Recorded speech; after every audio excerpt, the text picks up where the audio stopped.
Hello guys! Welcome to my vlog.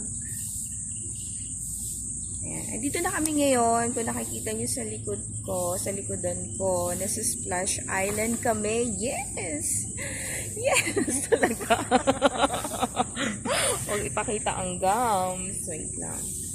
Yes, nasa Splash Island kami. Sobrang aga namin. Nakikita nyo ba yan? Close pa.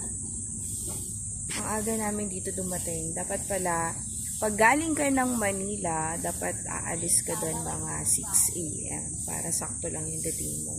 Umalis kasi kami doon kanina 4:45 na. 4:45 no? Ayan, 4:45 kami umalis kanina. So, dumating kami dito. Kanina pa, mga 6:30, 6:40 something. Mga 6:26. Yung mga ganun. Sobrang aga namin dito. So, kanina pa kami nag-aantay. So, yung mga kasama ko, ayan. Yung dalawang kids na kasama namin, inaaluwang sarili sa cellphone. Okay. Oh. Ito naman yung dalaga namin kasama. Walang ginawa ko dito mawa. Ayan. O, diba? At least masayahin siya. Hindi siya nagsisi na sumama siya sa amin dito.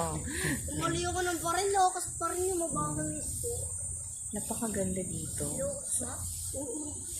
First time ko lang dito nakarating. And sa labas pa lang maganda na. So, paano pa kaya? What more? Diba? Sa loob. Ayan. Maganda din yung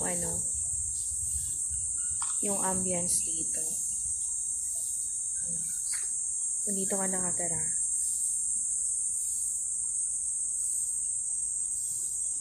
Ang dami mong pwedeng gawin sa morning activities. Jogging, biking,